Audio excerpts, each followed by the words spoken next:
ಸಂಸದ ಪ್ರಜ್ವಲ್ ರೇವಣ್ಣ ಅವರದ್ದು ಎನ್ನಲಾದಂಥ ಆ ಅಶ್ಲೀಲ ವಿಡಿಯೋಗಳಿಗೆ ಸಂಬಂಧಿಸಿದಂಥ ತನಿಖೆ ಸದ್ಯ ಚುರುಕಾಗ್ತಾ ಇದೆ. ವಿಡಿಯೋದಲ್ಲಿರೋರು ಯಾರು ಮತ್ತು ವಿಡಿಯೋದಲ್ಲಿರೋರ ಪೈಕಿ ಯಾರು ಕಂಪ್ಲೇಂಟ್ ಕೊಡೋದಕ್ಕೆ ಮುಂದೆ ಬರ್ತಾರೆ ಮತ್ತು ಯಾವ ರೀತಿ ಆರೋಪಿಯ ವಿರುದ್ಧ ಕಾನೂನಿನ ಕುಣಿಕೆಯನ್ನು ಗಟ್ಟಿ ಮಾಡಬಹುದು, ಇದೆಲ್ಲದರ ಬಗ್ಗೆ SIT ಅಧಿಕಾರಿಗಳು ಎಲ್ಲ ರೀತಿಯ ಪ್ರಯತ್ನಗಳನ್ನು ಮಾಡ್ತಾ ಇದ್ದಾರೆ. ಈ ಮಧ್ಯೆ ಈ ಕೇಸು ರಾಜಕೀಯ ತಿರುವನ್ನು ಕೂಡ ಪಡ್ಕೊಳ್ತಾ ಇದೆ. ಇದರಲ್ಲಿ ರಾಜಕೀಯ ಇದೆ ಅಂತ JDSನ ಕೆಲ ನಾಯಕರು ಆರೋಪವನ್ನು ಮಾಡೋದಕ್ಕೆ ಶುರು ಮಾಡಿದ್ದಾರೆ. ಒಟ್ಟಲ್ಲಿ ಈ ಕೇಸ್ ಏನಿದೆ ಇಡೀ ರಾಜ್ಯದಾದ್ಯಂತ ದೊಡ್ಡ ಮಟ್ಟದ ಚರ್ಚೆಗೂ ಆಕ್ರೋಶಕ್ಕೂ ಕಾರಣ ಆಗ್ತಾ ಇರೋದನ್ನು ನಾವು ನೋಡ್ತಾ ಇದ್ದೀವಿ. ಸಂಸದ ಪ್ರಜ್ವಲ್ ರೇವಣ್ಣ ಅವರಿಗೆ ಸಂಕಷ್ಟದ ಮೇಲೆ ಸಂಕಷ್ಟ ಎದುರಾಗ್ತಾನೆ ಇದೆ. ಅದು ಅವರ ಸ್ವಯಂಕೃತ ಅಪರಾಧನೂ ಇರಬಹುದೇನೋ, ಆದರೆ ಸಂಕಷ್ಟಗಳು ಸಂಕಷ್ಟದ ಮೇಲೆ ಬರ್ತಾನೆ ಇದೆ. 2 FIR ಬೆನ್ನಿಗೆ ಈಗ ಮತ್ತೊಂದು ಕೇಸು ದಾಖಲಾಗೋದು ಫಿಕ್ಸ್ ಆಗಿದೆ. ಕಿಡ್ನಾಪ್ ಕೇಸ್ನ ಸಂತ್ರಸ್ತೆಯಿಂದ ಈಗ ರೇಪ್ ಕೇಸ್ ದಾಖಲಾಗೋದು ಖಚಿತ ಆಗ್ತಾ ಇದೆ.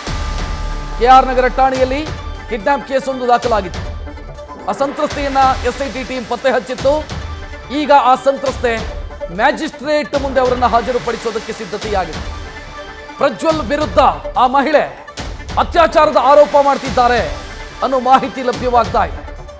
ರಾಜ್ಯದೆಲ್ಲೆಡೆ ಒಂದು ವಿಡಿಯೋ ವೈರಲ್ ಆಗಿತ್ತು. ಪ್ರಜ್ವಲ್ ರೇವಣ್ಣ ಅವರದ್ದು ಎನ್ನಲಾದಂಥ ವಿಡಿಯೋ ವೈರಲ್ ಆಗಿತ್ತು. ಆ ವಿಡಿಯೋದಲ್ಲಿ ಮಹಿಳೆಯ ಇಚ್ಛೆಗೆ ವಿರುದ್ಧವಾಗಿ ಲೈಂಗಿಕ ಕ್ರಿಯೆಯನ್ನು ಎಸಗಿರೋದು ಕಂಡು ಬಂದಿತ್ತು. ಸೊ ಆ ವಿಡಿಯೋದಲ್ಲಿರುವಂಥ ಮಹಿಳೆ ಕಿಡ್ನಾಪ್ ಆಗಿದ್ರು ಅಂತ ಆ ಮಹಿಳೆಯ ಪುತ್ರ ದೂರು ಕೊಟ್ಟಿದ್ರು. ಈಗ ಆ ಮಹಿಳೆ ಪತ್ತೆಯಾಗಿದ್ದಾರೆ. ಮಹಿಳೆ SIT ಅವರನ್ನ ರಕ್ಷಣೆ ಮಾಡಿದೆ ಮತ್ತು ಆ ಮಹಿಳೆ ಹೇಳಿಕೆ ಕೊಡೋ ಸಂದರ್ಭದಲ್ಲಿ ನನ್ನ ಮೇಲೆ ಅತ್ಯಾಚಾರ ಮಾಡಿರೋದು ಪ್ರಜ್ವಲ್ ರೇವಣ್ಣ ಅನ್ನೋದನ್ನು ಹೇಳಿಕೊಂಡಿದ್ದಾರೆ ಅನ್ನೋ ಮಾಹಿತಿ ಇದೆ.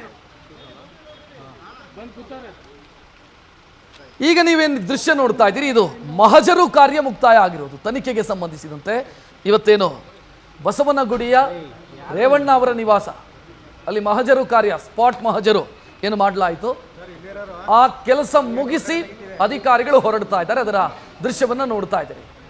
ಕೇಸಿಗೆ ಸಂಬಂಧಿಸಿದಂತೆ ಸಂತ್ರಸ್ತೆಯೊಬ್ಬರನ್ನು ಕರ್ಕೊಂಡು ಬಂದಿದ್ರು ಸ್ಪಾಟ್ ಮಹಜರು ಸಲುವಾಗಿ. ಸೊ ಈಗ ಆ ಸ್ಪಾಟ್ ಮಹಜರು ಮುಕ್ತಾಯ ಆಗಿದೆ. ಅದಾದ ನಂತರ ಪೊಲೀಸರು ಹೊರಡ್ತಾ ಇರುವಂಥ ದೃಶ್ಯ ನೋಡ್ತಾ ಇದ್ದಾರೆ. 2 FIR ಪ್ರಜ್ವಲ್ ರೇವಣ್ಣ ವಿರುದ್ಧ ದಾಖಲಾಗಿರೋದು. ಒಂದು ಕೇಸು ಹೊಳೆನರಸೀಪುರ ಟೌನ್ ಸ್ಟೇಷನ್ನಲ್ಲಿ, ಆ ಕೇಸಲ್ಲಿ ಲೈಂಗಿಕ ದೌರ್ಜನ್ಯದ ಆರೋಪ. 2ನೇ ಕೇಸು CIDಯಲ್ಲಿ, ಆ ಕೇಸ್ನಲ್ಲಿ ಅತ್ಯಾಚಾರದ ಆರೋಪ.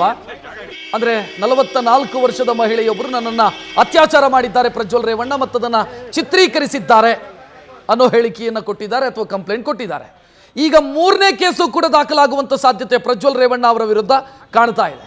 3ನೇ ಕೇಸ್ ಯಾರು ಕೊಡೋದಕ್ಕೆ ರೆಡಿ ಆಗಿದ್ದಾರೆ ಅಂತಂದರೆ, ಮೊನ್ನೆ KR ನಗರ ಸ್ಟೇಷನ್ನಲ್ಲಿ ಒಂದು ಕಿಡ್ನಾಪ್ ಕೇಸ್ ದಾಖಲಾಯ್ತಲ್ಲ, ಆ ಮಹಿಳೆ ಆಕೆಯನ್ನು ರಕ್ಷಣೆ ಮಾಡಲಾಯಿತು. ಅದೇ ಕೇಸಲ್ಲಿ ಈಗ ರೇವಣ್ಣ ಅವರು ಅರೆಸ್ಟ್ ಆಗಿರೋದು.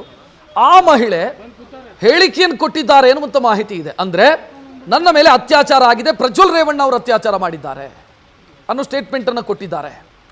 ಸೊ ನೆಕ್ಸ್ಟ್ ಇನ್ನು ಮ್ಯಾಜಿಸ್ಟ್ರೇಟ್ ಮುಂದೆ ಇದೇ ಹೇಳಿಕೆಯನ್ನು ಮಹಿಳೆ ಕೊಟ್ಟರೆ CRPC ಸೆಕ್ಷನ್ 164 ಅಡಿಯಲ್ಲಿ ಹೇಳಿಕೆ ದಾಖಲಾದರೆ ಮತ್ತೊಂದು ಕೇಸು ಪ್ರಜ್ವಲ್ ರೇವಣ್ಣ ಅವರ ವಿರುದ್ಧ ದಾಖಲಾಗುತ್ತೆ. ಮತ್ತೊಂದು ಅತ್ಯಾಚಾರದ ಕೇಸು ಪ್ರಜ್ವಲ್ ರೇವಣ್ಣ ಅವರ ವಿರುದ್ಧ ದಾಖಲಾಗುತ್ತೆ. ಅಲ್ಲಿಗೆ ಒಂದು ಲೈಂಗಿಕ ದೌರ್ಜನ್ಯ, 2 ಅತ್ಯಾಚಾರ ಕೇಸು ದಾಖಲಾಗೋದು. ನೆಕ್ಸ್ಟ್ ಇದು ಕೂಡ FIR ಆದರೆ, ಸೊ ಅಲ್ಲಿಗೆ ಸಂಕಷ್ಟದ ಮೇಲೆ ಸಂಕಷ್ಟವನ್ನು ಪ್ರಜ್ವಲ್ ರೇವಣ್ಣ ಎದುರಿಸ್ತಾ ಇದ್ದಾರೆ. ಇನ್ನಷ್ಟು ಸಂಕಷ್ಟಗಳು ಅವರ ಬೆನ್ನೇರುವಂಥ ಲಕ್ಷಣವೂ ಕೂಡ ಕಾಣ್ತಾ ಇದೆ.